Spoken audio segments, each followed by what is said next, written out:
semuanya di seluruh Indonesia. Selamat datang di episode perdana Melting Pot Community.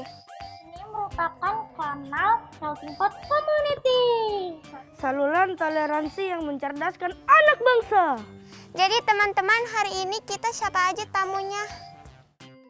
Ada Cicit dan canggahnya Ali Sastra Amijoyo, dan juga ada anaknya JB Sumarlin, dan juga ada Opa Abdul Muiz. Juga ada Cici Sultan Syahrir dan canggah Haji Agus Salim. Semuanya keluarga pejuang ya? Kira, kamu kan canggahnya Haji Agus Salim ya? Bukan hanya Kira yang bangga sama pejuang, kita juga loh. Iya, kita harus bangga sama pejuang-pejuang kita. Kalian seru banget ngobrolnya, mau kue nggak? Aku mau dong, kayaknya enak. Ada kue apa aja, Ada Tante? kue apa aja, Tante? Macam-macam nih, ayo pilih. Aku ini aja deh. Tapi jaga jarak ya. Oke deh. Aku ini aja. Wah, terima kasih Tante. Terima Ya, kasih terima Tante. kasih. Teman-teman, kita ngobrol ya dengan tamu-tamu kita, tapi harus bergantian. Setuju. Kita harus patuh sama protokol supaya memutus rantai penyebaran COVID-19. Proklamasi.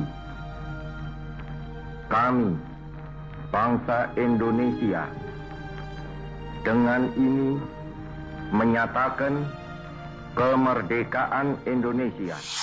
Para pendiri dan pejuang bangsa sudah berjasa 100%.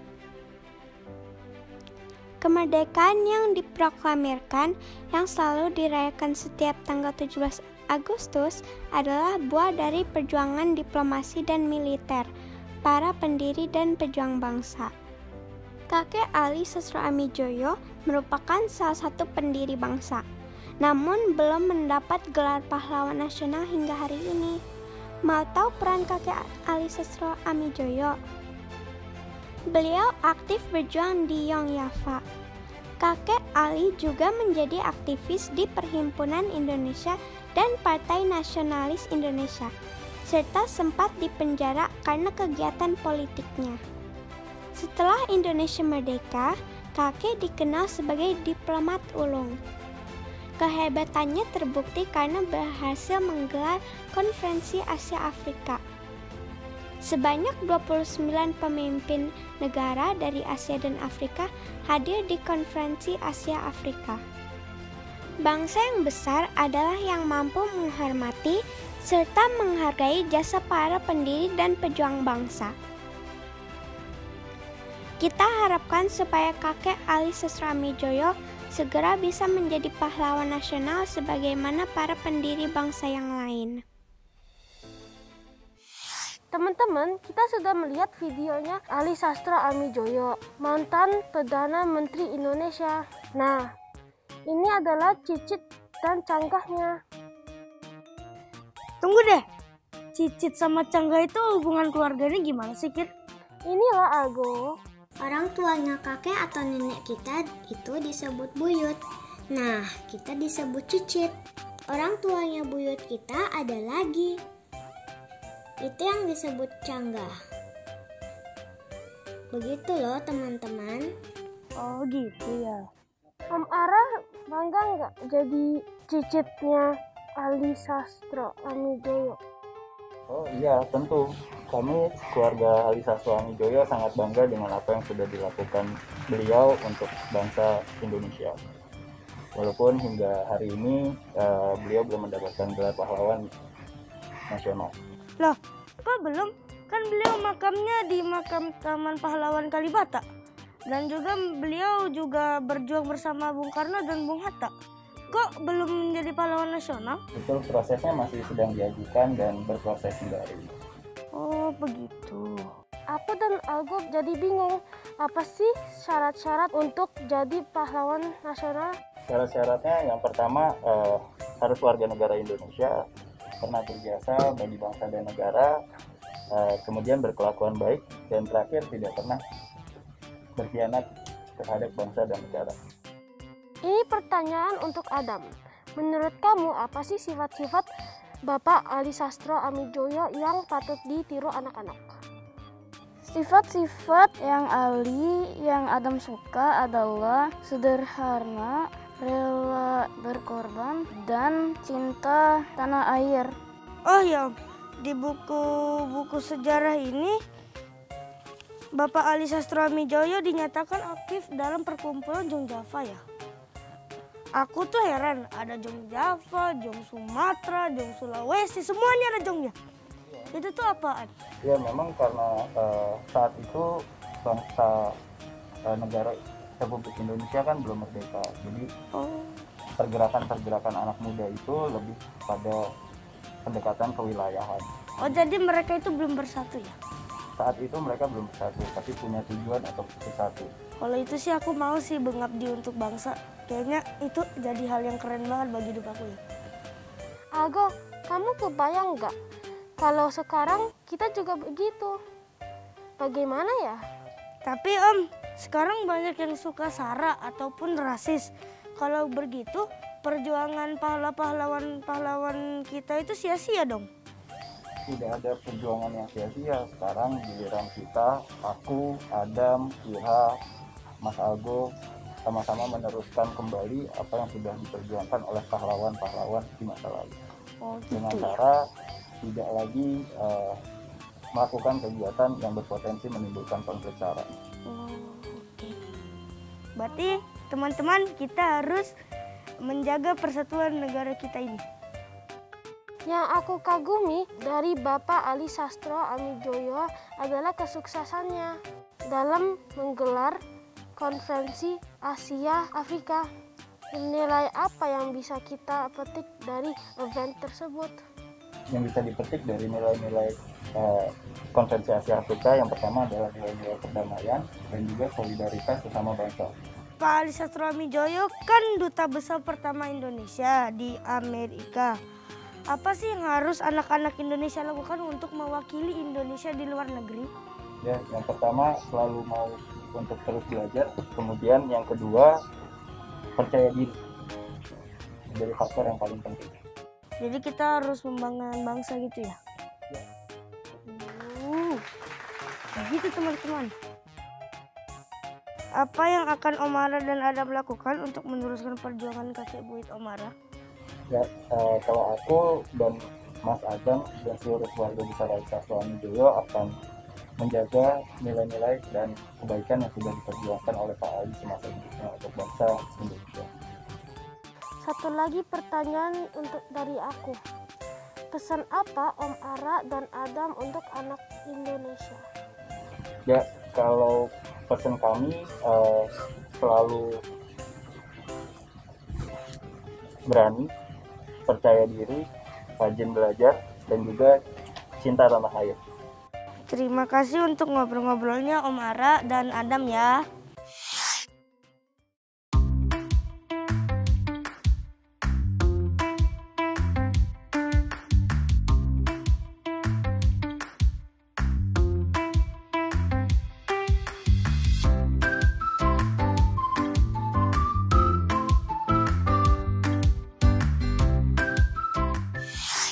Semuanya, kembali lagi di Melting Pot Community Channel. Saat ini ada Tante Yana, cicitnya Bapak Haji Agus Salim, dan ada Tante Shane, cucunya Bapak Sultan Syahrir. Teman-teman, sebelum kita ngobrol dengan Tante Yana dan Tante Shane, kita nonton video ini dulu yuk. Dua tokoh kita ini dikenal sebagai diplomat ulung. Tokoh yang pertama adalah seorang kiai yang mahir dalam diplomasi, yang dikenal dengan nama kakek Haji Agus Salim. Perjuangan kakek dimulai di dunia jurnalistik.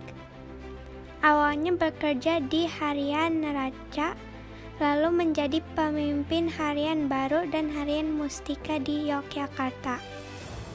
Hebatnya beliau masih berkiprah di kegiatan politik. Beliau tergabung di Sarekat Islam dan menjadi pendiri Young Islamitan. Setelah Indonesia merdeka, kakek sempat jadi Dewan Pertimbangan Agung dan Menteri Luar Negeri. Tokoh yang kedua dikenal sebagai Bung Kecil, namun memiliki peran yang besar bagi kemerdekaan Indonesia. Sejak kecil, kakek Syahrir senang berorganisasi. Sepulangnya dari sekolah di Belanda, beliau kembali ke tanah air dan aktif di organisasi PNI baru. Di masa Jepang, kakek Syahrir menolak kerjasama dengan Jepang dan mendorong Presiden Soekarno dan Hatta memproklamirkan kemerdekaan Indonesia di tanggal 17 Agustus 1945. Setelah Indonesia merdeka, kakek Syahrir ditunjuk sebagai Perdana Menteri pertama Indonesia dan menjadi salah satu wakil Indonesia di perundingan Linggarjati. Kakek juga mewakili Indonesia di sidang umum PBB dan mendapat julukan The Smiling Diplomat. Magali, lihat video tadi aku jadi bangga deh sama tekad para pejuang agar Indonesia merdeka. Ya udah, kalau gitu kita ngobrol yuk dengan Tante Yana dan Tante Shane. Kamu tahu nggak Bapak Tante Shane dan Bapak Agus Salim keduanya punya jiwa seni? Wah, aku baru tahu. Mereka menekuni seni apa? Bapak Tante Shane jago biola dan Bapak Agus Salim pandai menciptakan lagu dan puisi. Tante boleh aku kasih tantangan seni? Tante takut dikasih tantangan anak kecil. Wah, seru. Mereka jago seni taunya. Kalau gitu kita kasih tantangannya. Jadi aku minta Tante Janes membuat foto wajah kakinya. Ini Tante alat-alatnya. Jadi deg-degan. Di akhir acara harus selesai ya gambarnya. Siap. Aku usul kalau Tante Yana menyanyi lagu hasil karya Haji Agus Salim. Tante berdiri. Judul lagunya Mana Tanah Air Kita. Lagunya seperti ini, Magali. Mana tanah air kita, Sumatera kah atau Jawa, Borneo, Selebe, Sumbawa, Ambon, Ternate, Papua. Tidak begitu terpisah, Indonesia meliputi semuanya. Apa kebangsaan kita, Melayu kah atau Jawa, berlainan adat dan bahasa, berbeda tutur dan kata, tidak begitu terpisah, Indonesia satu nasib dan asalnya.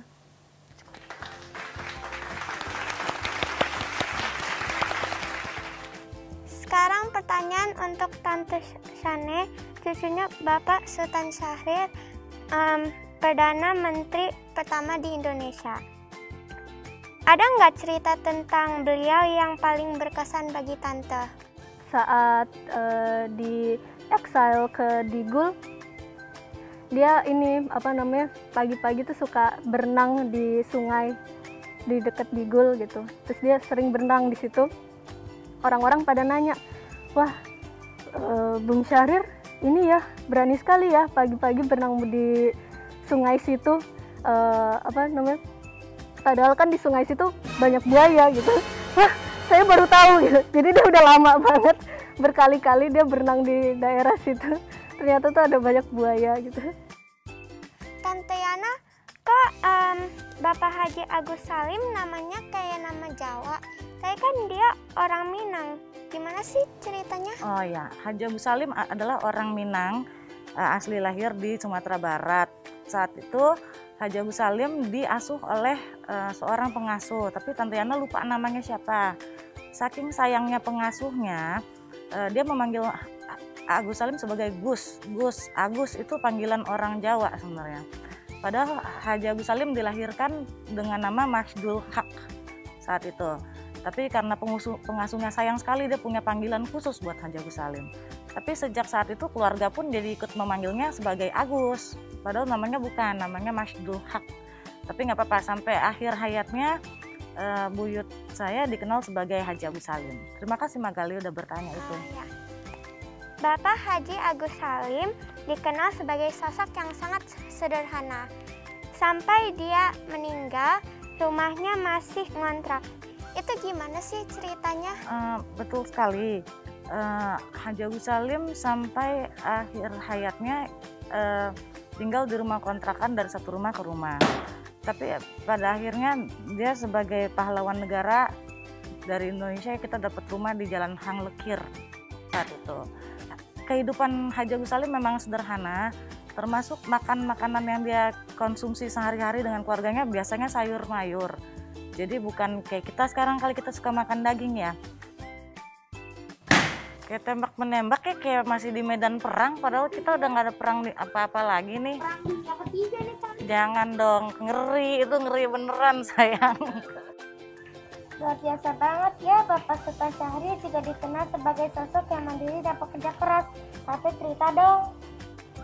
Eyang Kakung, kakek saya, Sultan Syahrir juga dulu walaupun dia senang dengan beberapa hobi-hobi dia juga orangnya sangat humble ya, maksudnya down to earth sekali. Dia juga tidak memiliki barang-barang yang banyak seperti kayak dulu peninggalan dia juga cuma rumah di Cokro Aminoto. Setiap dia ada pemasukan dia pasti bakal memberikan lagi ke rakyatnya lagi gitu, dia pasti akan memberikan ke orang lain gitu. Jadi kita juga diajarkan untuk hidup sederhana juga sih dari kakek saya gitu, turun ke ibu saya, terus turun ke saya juga. Buku perjuangan kita disebut sebagai karya terbesar Sultan Syahrir. Isinya apa sih? Tante pernah baca nggak? Sebenarnya aku pernahnya skimming ya. Itu buku isinya 40 halaman tentang dia menganjurkan rakyat untuk demokratis. Isinya tuh tentang anti fasisme, anti feodalis, dan juga perjuangan untuk keadilan, kebangsaan, mendewasakan bangsa gitu. Jadi itu sebenarnya lebih tentang kritis dia terhadap negara, terhadap apa yang harus dilakukan negara untuk kedepannya dan juga generasi muda. Ya ini Cika, kok tamunya nggak ditawarin kue? Kasihan lapar tuh tamunya. Maaf ya, lupa. Maaf ya, tante-tante. Silakan, Apa sayang? Kebeneran banget tante, emang lagi lapar-laparnya nih jam segini. Makasih. Isi buku perjuangan kita masih berlaku nggak sampai sekarang? Tentu saja sejarah adalah sesuatu yang nggak bisa kita lupakan. Jadi kalau buku sejarah yang kalian baca di sekolah tentang kemerdekaan atau sesudah pasca kemerdekaan, itu adalah sesuatu hal yang perlu kita pelajari dan kenang sampai sekarang. Kalau mau tanya, kok Bapak Syahrir berani banget sih culik Bung Karno dan Bung Hatta?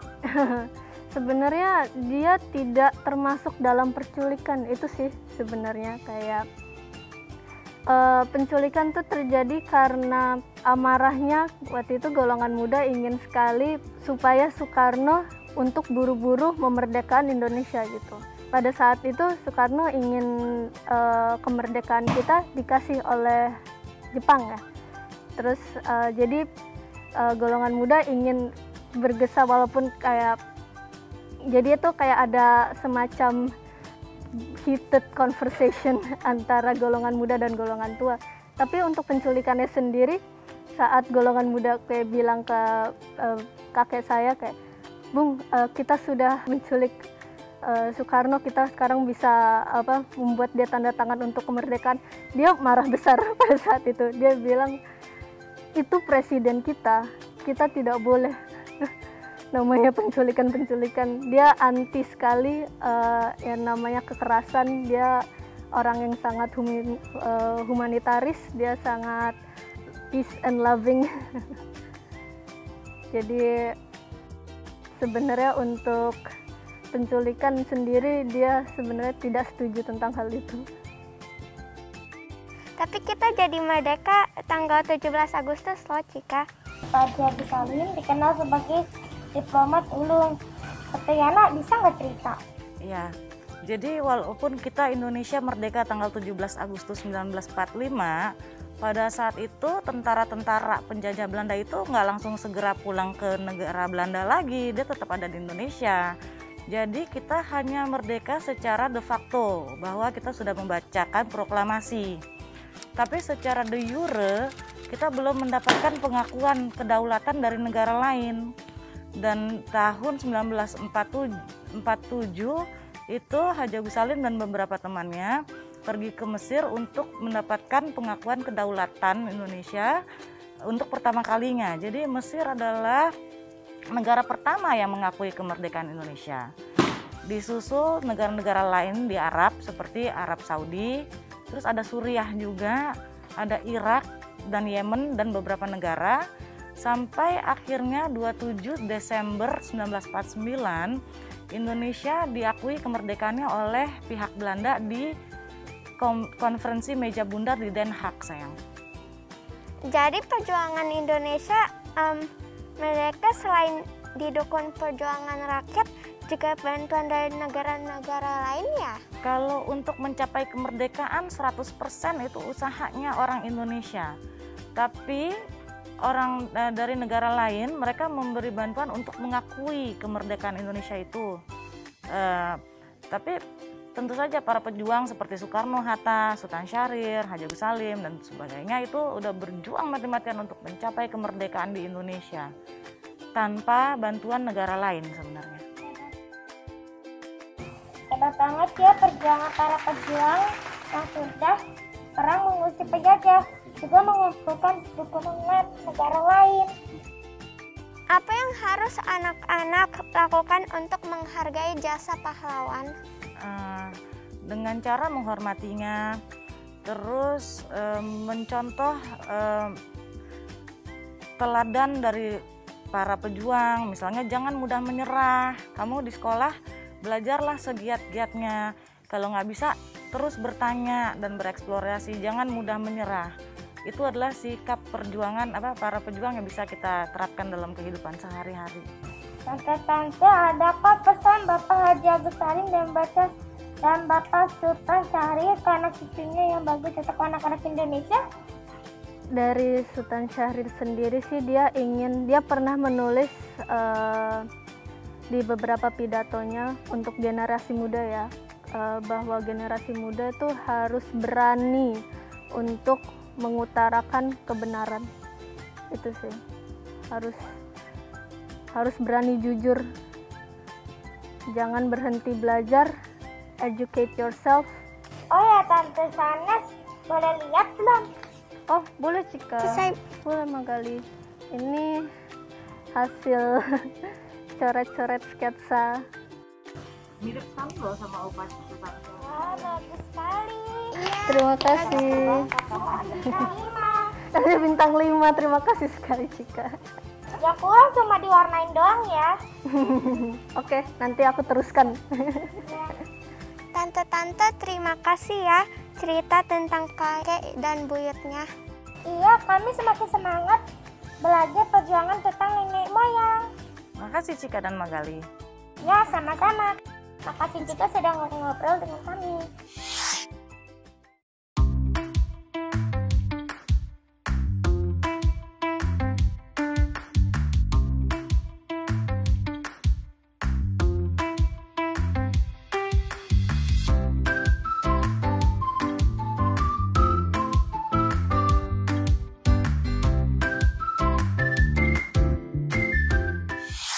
Aan Jokja's hoofdstraat Malioboro trok een optocht van schoolkinderen, padvinders en verschillende bevolkingsgroepen langs de autoriteiten en gasten.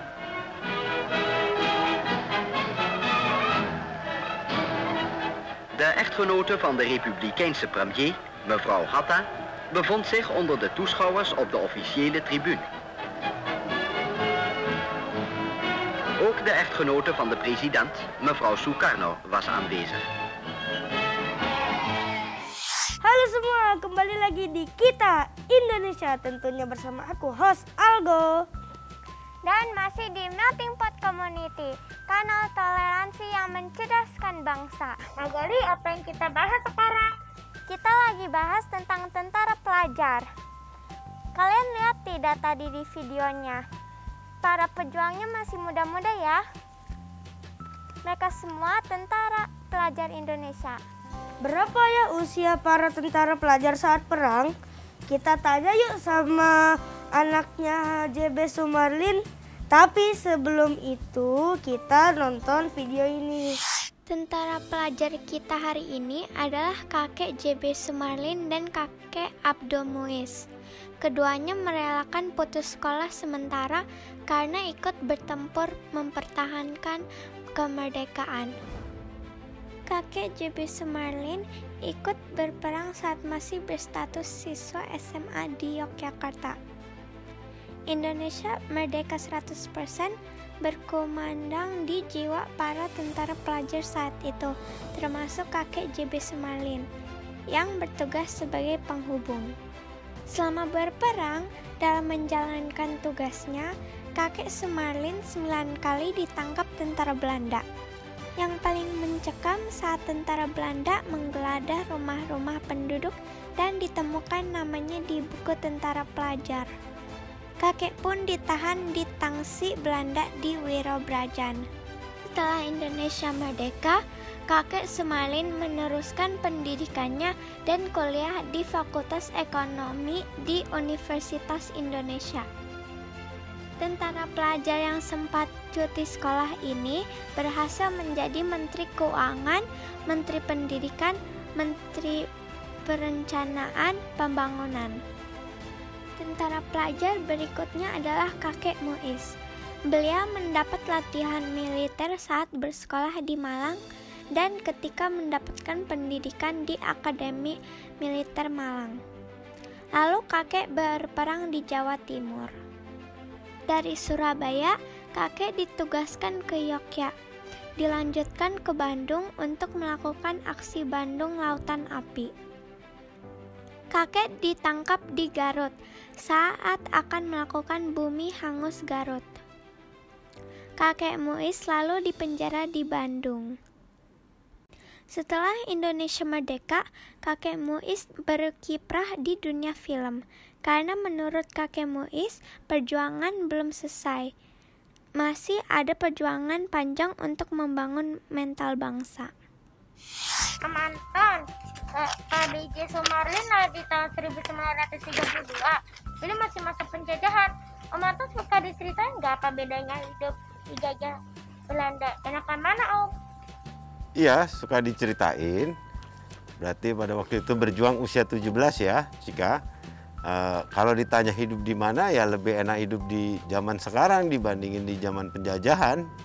Gitu. Waktu usia Bapak JB Sumarlin 18 tahun, beliau kan bergabung jadi tentara pelajar. Cerita dong Om, emang Bapak nggak sekolah? Emang orang tuanya nggak marah anaknya nggak sekolah? Ya, jadi waktu itu Bapak di Brigade 17 di Jogja. Usianya memang 17-18, tapi pendidikannya baru selesai SMA 1 tapi putus. Ya, karena ada penjajah masuk. Jadi waktu berjuang itu beliau juga cuman awalnya sebagai yang membawa peluru saja. Tidak pegang senjata karena badannya kecil. Sampai teman-temannya mati semua. Akhirnya beliau merasa dengan badan kecil lebih menguntungkan menjadi kurir. Nah, kurir yang paling efektif pada zaman itu. Sehingga akhirnya dia menjadi kurir terbaik di zaman perjuangan dan diberi pangkat sersan. Kalau orang tua semua pada zaman itu hanya bisa mendoakan agar kita bisa merdeka dan berdaulat.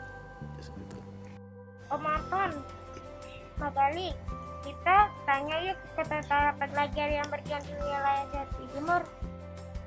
Kinawa, silahkan. Dulu pertama kali mendengar Indonesia merdeka dari mana? Kita dengar tentunya dari radio. Ya, radio waktu itu masih ada.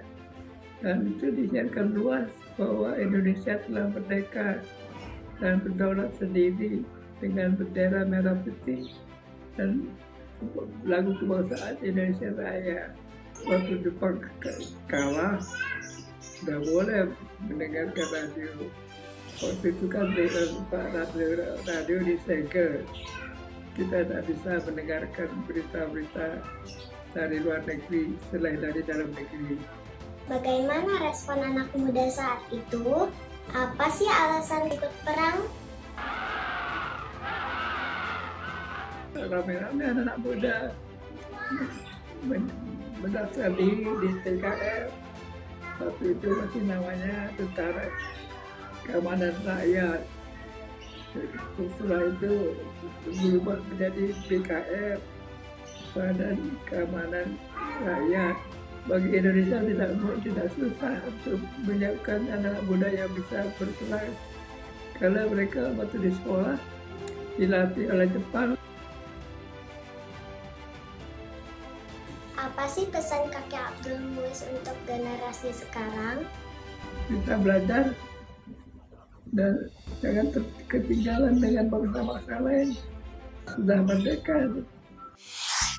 Alasannya Bapak Abdul Muiz ikut perang sama ya dengan alasan Bapak JB Sumarlin? Oh ya, semua itu sama alasannya pada masa-masa itu. Berjuang hanya untuk demi kemerdekaan dan kedaulatan sebagai bangsa Indonesia.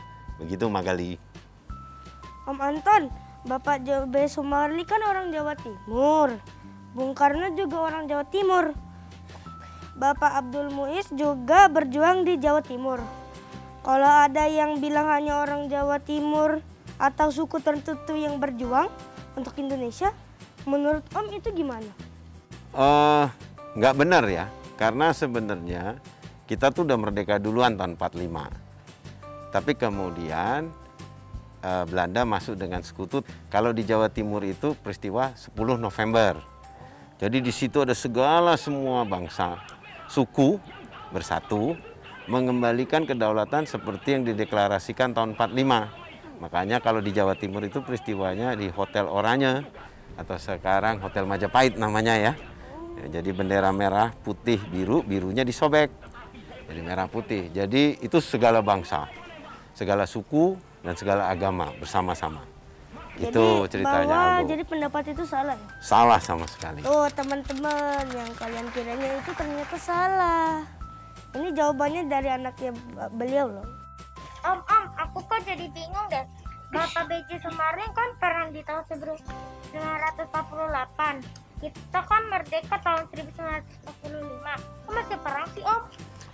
Jadi memang ya, jadi kita itu mendeklarasikan pemuda-pemuda waktu itu ya, tahun 45 adalah kemerdekaannya kita. Tapi kemudian Belanda merasa bahwa ini adalah masih koloninya. Jadi tahun 49 mereka datang bersama sekutu, berusaha mengambil alih.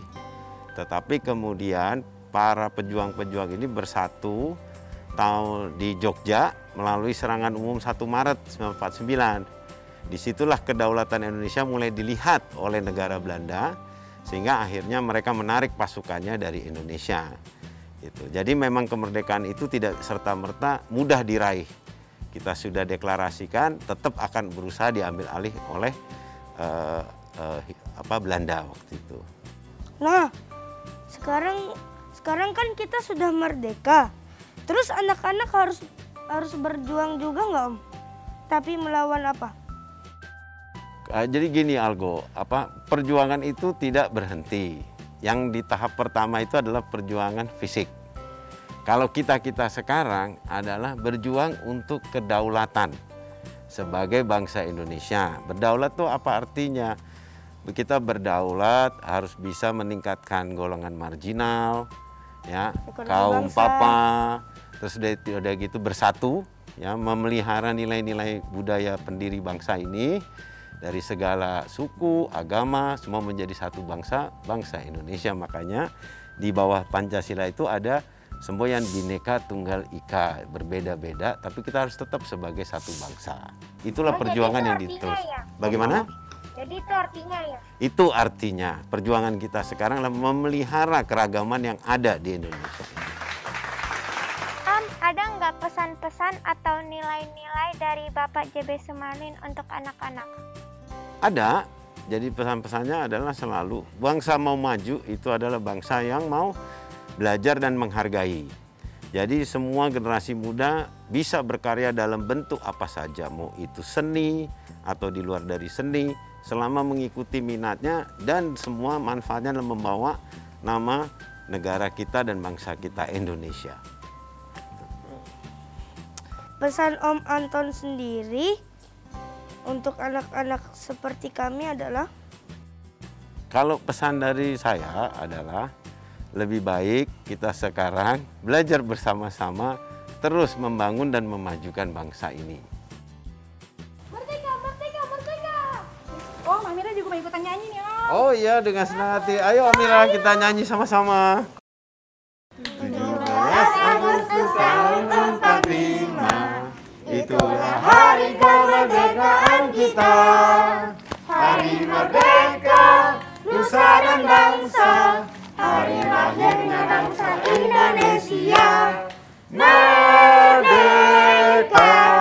sekali merdeka tetap merdeka, selama hayat masih di kandung badan.